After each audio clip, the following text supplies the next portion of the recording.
भगवान श्री कृष्ण की नीति के चलते अर्जुन के पुत्र अभिमन्यु को चक्रव्यूह को भेदने का आदेश दिया गया। यह जानते हुए भी अभिमन्यु चक्रव्यूह भेदना तो जानते हैं, लेकिन उससे बाहर निकलना नहीं जानते। दरअसल अभिमन्यु जब सुभद्रा के गर्भ में थे तभी चक्रव्यूह को भेदना सीख गए, लेकिन बाद में इन्होंने चक्रव्यूह से बाहर निकलने की शिक्षा कभी नहीं ली। अभिमन्यु श्री कृष्ण के भांजे थे। श्री कृष्ण ने अपने भांजे को दांव पर लगा दिया था। अभिमन्यु के चक्रव्यूह में जाने के बाद उन्हें चारों ओर से घेर लिया गया। घेर कर उनकी जयद्रथ सहित 5 योद्धाओं द्वारा निर्मम तरीके से हत्या कर दी गई, जो कि युद्ध के नियमों के विरुद्ध था। कहते हैं कि श्री कृष्ण यही चाहते थे, जब नियम एक बार एक पक्ष तोड़ देता है तो दूसरे पक्ष को भी इसे तोड़ने का मौका मिलता है। आइए जाने आखिर क्या होता है चक्रव्यूह। युद्ध को लड़ने के लिए पक्ष या विपक्ष अपने हिसाब से व्यूह रचना करता था। व्यूह रचना का अर्थ है कि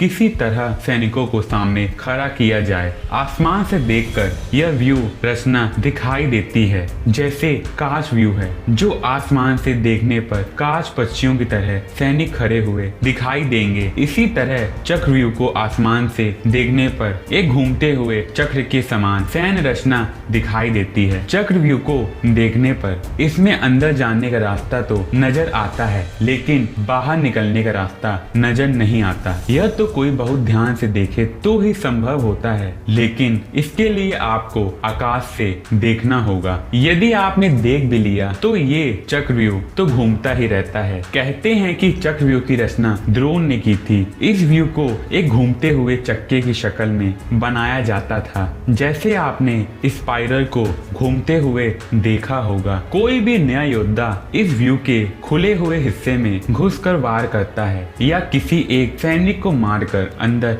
घुस जाता है। यह समय क्षण भर का होता है, क्योंकि मारे गए सैनिक की जगह तुरंत ही दूसरा सैनिक ले लेता है। अर्थात योद्धा के मरने पर चक्रव्यूह में उसके बगल वाला योद्धा उसका स्थान ले लेगा, क्योंकि सैनिकों की पहली कतार घूमती रहती है। जब कोई अभिमन्यु जैसा योद्धा व्यूह की तीसरी कतार में पहुंच जाता है, तब उसके बाहर निकलने के रास्ते बंद हो जाते हैं। यदि वह पीछे मुड़कर देखेगा तो पता चलेगा कि पीछे तो सैनिकों की कतार बंद फौज खड़ी है। व्यूह के घुस जाने के बाद अब योद्धा चौथे स्तर के बलिष्ठ योद्धाओं के सामने खुद को खड़ा पाता है। इस चक्रव्यूह में सैनिक लगातार लड़ते हुए अंदर की ओर बढ़ते जाएंगे और थक भी जाएंगे, लेकिन जैसे जैसे वो अंदर जाते जाएंगे, अंदर के जिन सैनिकों से उसका सामना होगा वो थके हुए नहीं होंगे। ऊपर से वे पहले वाले सैनिकों से ज्यादा शक्तिशाली भी होंगे। शारीरिक और मानसिक रूप से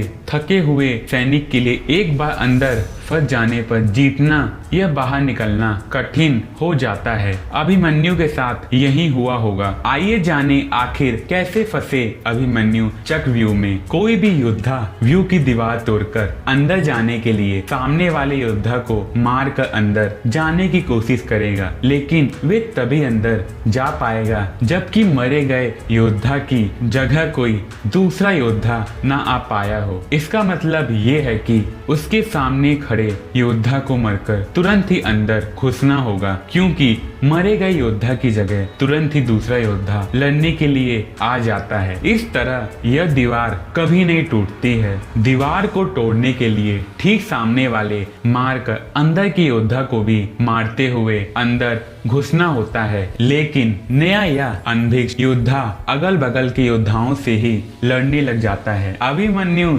चक्रव्यूह में घुसना जानता था। उसने सामने वाले सैनिक को मारा और बहुत ही थोड़ी सी देरी के लिए मिली खाली जगह से वे अंदर घुस गया। घुसते ही ये जगह फिर से बंद हो गई, क्योंकि मरे गए योद्धा की जगह किसी अन्य योद्धा ने ले ली। अभिमन्यु दीवार तोड़ते हुए अंदर तो घुस गया, लेकिन वे पीछे यह भी देख पाया कि दीवार पुनः बन गई है। अब इससे बाहर निकलना मुश्किल होगा। वे दीवार पहले की अपेक्षा और मजबूत होती है। शुरुआत में यही सोचा गया था कि अभिमन्यु व्यूह को तोड़ेगा और उसके साथ अन्य सैनिक भी उसके पीछे से चक्रव्यूह में अंदर घुस जाएंगे, लेकिन जैसे ही अभिमन्यु घुसा और व्यूह फिर से बदला और पहली कतार पहले से ज्यादा मजबूत हो गई तो पीछे के के योद्धा भीम, सात्यकी, नकुल और सहदेव कोई भी अंदर घुस नहीं पाया। जैसे कि महाभारत में द्रोणाचार्य भी कहते हैं कि लगभग एक ही साथ दो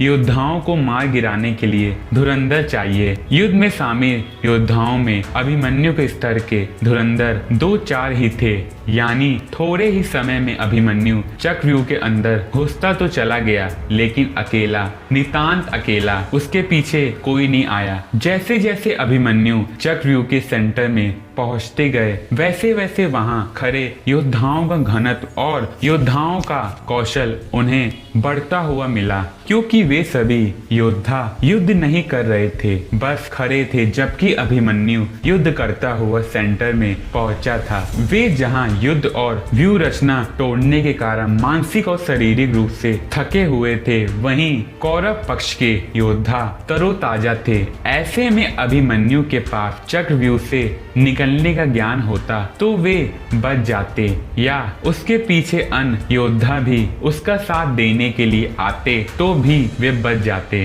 दरअसल अर्जुन पुत्र अभिमन्यु चक्रव्यूह भेदने के लिए उसमें घुस गया। चक्रव्यूह में प्रवेश करने के बाद अभिमन्यु ने कुशलता पूर्वक चक्रव्यूह के 6 चरण भेद लिए। इस दौरान अभिमन्यु द्वारा दुर्योधन के पुत्र लक्ष्मण का वध किया गया। अपने पुत्र को मत देख दुर्योधन के क्रोध की कोई सीमा न रही। तब कौरवों ने युद्ध के सारे नियम ताक में रख दिए। 6 चरण पार करने के बाद अभिमन्यु जैसे ही 7वें और आखिरी चरण पर पहुंचे तो उसे दुर्योधन, जयद्रथ आदि 7 महारथियों ने घेर लिया। फिर भी अभिमन्यु भी साहस पूर्वक उनसे लड़ते रहे। 7 ने मिलकर अभिमन्यु के रथ के घोड़ों को मार दिया। फिर भी अपनी रक्षा के लिए अभिमन्यु ने अपने रथ के पहिए को अपने ऊपर रक्षा कवच बनाते हुए रख लिया और दाएं हाथ से तलवारबाजी करता रहा। कुछ देर बाद अभिमन्यु की तलवार टूट गई और रथ का पहिया भी चकनाचूर हो गया। अब अभिमन्यु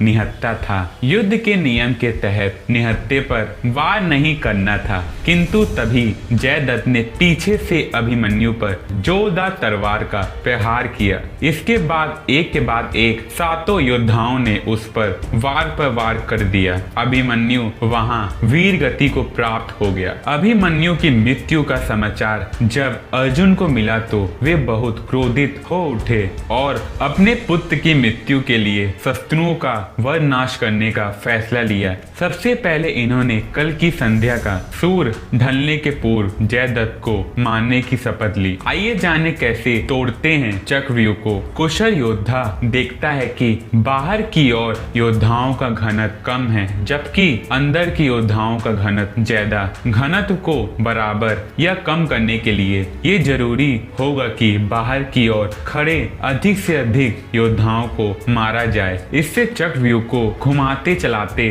रखने के लिए अधिक से अधिक योद्धाओं को अंदर से बाहर ढकेलना होगा। इससे अंदर की तरफ योद्धाओं का घनत्व कम हो जाएगा। पहेली नुमा इस चक्रव्यूह रचना में योद्धाओं के स्थान परिवर्तन से ये पूरा घूम जाता है। निश्चित है कि एक कुशल योद्धा को ये भी मालूम होता है कि घूमते हुए चक्रव्यूह में एक खाली स्थान भी आता है जहां से निकला जा सकता है। ये भी है कि वह अपने बल से हर कतार के एक एक योद्धाओं को मारते हुए बाहर निकल जाए। तो दोस्तों, ये थी चक्रव्यूह से संबंधित सारी जानकारी। आशा करता हूँ कि आपको ये वीडियो अच्छी लगी होगी। अगर अभी तक आपने चैनल को सब्सक्राइब और वीडियो को लाइक और शेयर नहीं किया है, जल्दी कर ले। वीडियो को देखने के लिए धन्यवाद।